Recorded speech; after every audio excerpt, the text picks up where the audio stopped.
भगवान शिव उस बट वृक्ष के नीचे जाकर विराजमान हुए। शंकर जी का नाम बटकेश्वर महादेव पड़ा। क्या नाम हो गया? जम के बोलिए, बटकेश्वर महादेव।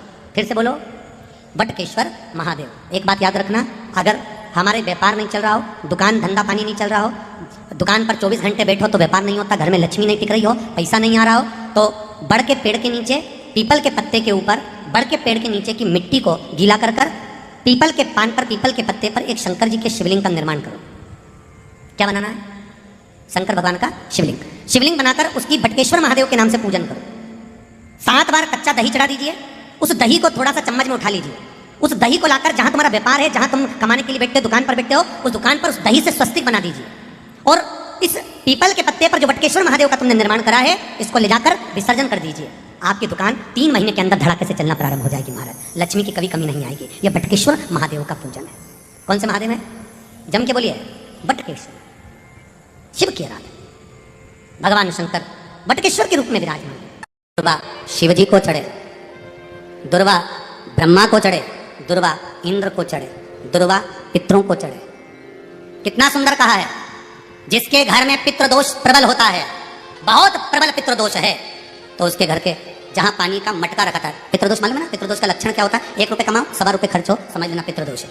रात्रि को सो गए तुम, बड़े नींद आ गई तुमको, बहुत प्रेम से सो गए, सोने के 1.5 घंटे या 2 घंटे बाद तुम्हारी नींद खुल जाए और कम से कम आधे घंटे तक तुमको भूख लग रही हो, समझ लेना पितृदोष है। सोकर उठने के बाद में जैसे ही 1-2 घंटे की नींद हो गई और अचानक नींद खुल गई और तुम्हें भूख लग रही है, भूख लग रही है, प्यास लग रही है, बहुत तेज, अभी सोए हो, 1.5 घंटा हुआ, 2 घंटे हुआ, भूख लगने लगी, बहुत तेज भूख लग रही है, समझ लेना पितृदोष है। पितृ भूखे हैं, भोजन की याचना कर रहे हैं, भोजन की याचना। सोने के बाद तत्काल नींद खुले, 2 घंटे के बाद भूख लगे, उसका भी एक समय बताया है महाराज ब्रह्म का पुराण के अंतर्गत कि रात्रि को सोने के बाद में 1 घंटे की नींद हो जाए और उसके बाद में 2 घंटे के अंदर वापस नींद खुल जाए और भूख लगने लगे, तो समझ लो पितृ भूखे हैं, भोजन मांग रहे हैं, अन्न मांग रहे हैं, पितृदोष है। पितृदोष का कुछ वर्णन किया गया है। घर में एक पात्र के चक्कर में, एक बेडशीट के चक्कर में, एक सामान के चक्कर में विवाद हो रहा है, तो समझ लो पितृदोष है। 1 रुपया कमाया, 1.25 खर्च हो रहा है, पितृदोष है। घर में एक बीमार, दूसरा फिर बीमार हो गया, तीसरा फिर बीमार हो गया, एक ठीक हुआ, एक बीमार हुआ, पितृदोष है। पितृदोष का भाव, तो उसके लिए करना क्या है? शिव महापुराण की कथा कहती है, सुंदर गणेश जी का चरित्र वर्णन करता है, स्कंद पुराण कहती है, विष्णु पुराण कहती है कि दुर्वा 21 दुर्वा की गांठ बनाकर, 7 गांठ 21 दुर्वा की बनाकर, जो अपने पितरों का मटका मतलब परिंदा, हंडा, जो भी पानी का भरते हो, उसके नजदीक में मात्र एक कटोरी में चावल रखकर उसमें अगर दुर्वा रख देता है, तो मात्र 5 या 7 दिन में पितृदोष समाप्त होना प्रारंभ हो जाता है। उसके घर में लक्ष्मी की वृद्धि होने लगती है, सुख शांति अपने आप आने लगती है, उसका क्लेश समाप्त हो जाता है। दुर्वा में वो गुण है जो पितृ भी उसका भाग अमृत तत्व प्राप्त करना चाहते, अमृत देना चाहते। पीला चंदन घिसकर उस चंदन को एक सुंदर पीपल का कोमल पत्ता, कोमल पत्ता मतलब एकदम, एक तो पीपल का होता है कड़ला पत्ता, एकदम कड़क हो जाता है, और एकदम होता है कोमल पत्ता।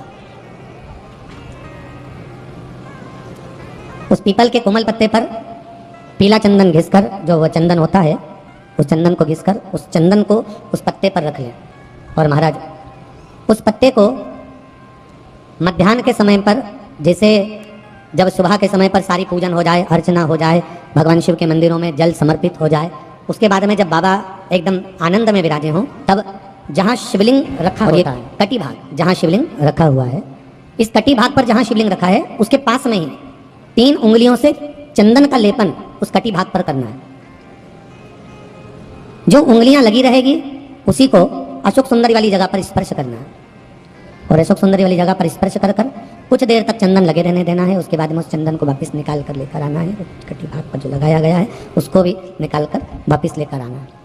फिर बाबा का स्नान नहीं कराना है, केवल चंदन लेकर आना है, उसी पीपल के पत्ते पर रखा। एक डिब्बी में उस चंदन को आप रख लीजिए।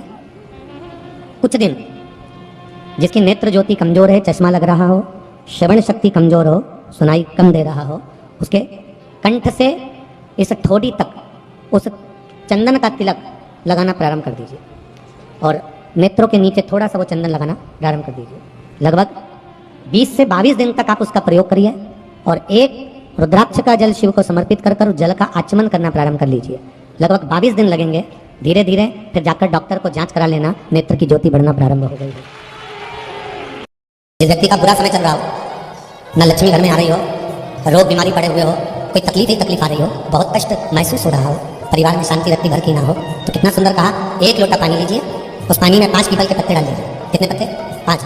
थोड़ी सी काली तिली डाल लीजिए, थोड़ा सा हल्दी का गट्टा, हल्दी जो सूखी एक गट्टे में आती है ना, हल्दी की घाट, उसका थोड़ा सा टुकड़ा उस कलश में डाल लीजिए। और जिस व्यक्ति का समय गड़बड़ चल रहा हो, लक्ष्मी नहीं आ रही हो, बीमारियां बनी हुई हो, दुख हो, तकलीफ हो, कष्ट हो, बस वो पानी को लेकर जाओ जिस व्यक्ति को ज्यादा कष्ट है, और पानी ले जाकर शंकर जी के ऊपर चढ़ा दीजिए। और जब शिव जी पे जल चढ़ जाए, वो 5 जो पत्ते आपने उसके पीपल के डाले हैं, उस पीपल के पत्ते को उठाकर वापस अपने ऊपर जल का सिंचन कर लीजिए। आपको 3 दिन में अंतर मालूम पड़ जाएगा कि आपके कार्य बनना चालू हो जाएंगे और आप रोग से मुक्त होना चालू। कभी लगे गुरुदेव आज हमारे को बहुत थकान लग रही है, शरीर बेकार लग रहा है, सिर दर्द हो रहा है, शरीर में बेकार बहुत कष्ट उत्पन्न हो रहा है, पीपल के पत्ते की 5 पत्ते पीपल के थाली के अंदर रखो और उस पे भोजन करो। शंकर जी का कुंदकेश्वर महादेव का नाम लेकर। कौन से महादेव? एक बार जम के बोलिए, कुंदकेश्वर। कुंदकेश्वर महादेव का नाम लेकर भोजन करना प्रारंभ करो। 15 से 20 मिनट लगते हैं, हमारे टेबलेट खाने की जरूरत नहीं पड़ती। सिर दर्द मन, शरीर कितना भी दुख रहा हो उसमें आराम लगना प्रारंभ हो जाए। कुंदकेश्वर महादेव का नाम सुख की अनुभूति कराता है, शरीर के रोग को मिटाने का। जो कांटे वाले पौधे होते हैं, गुलाब हुआ कांटे वाला, भले दिखने में फूल सुंदर है पर है तो कांटे वाला पौधा। वृक्ष लगाने का भी एक नियम होता है, कांटे वाले जितने पौधे होते हैं इसको घर के द्वार पर, घर के दरवाजे पर, घर के सम्मुख में नहीं लगाया जाता। कांटे वाले पौधों को हमेशा घर के पीछे लगाया जाता। इसलिए बेलपत्री के पेड़ का भी नियम है।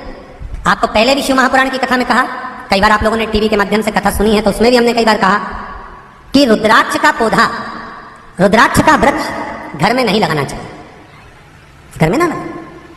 रुद्राक्ष का अगर पौधा लगाना है, रुद्राक्ष का यदि वृक्ष लगाना है तो कहीं बाग बगीचे में, गौशाला हो, मंदिर हो, देवालय हो, कोई शिव धाम हो, कोई शंकर का स्थली हो, वहां आप रुद्राक्ष का पौधा लगाओ, मना नहीं, स्थान नियुक्त।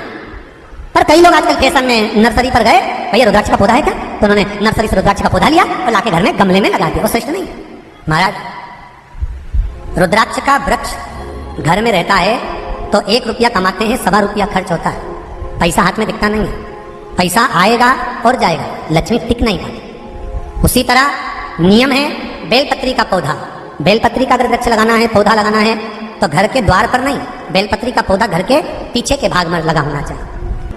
क्यों? क्योंकि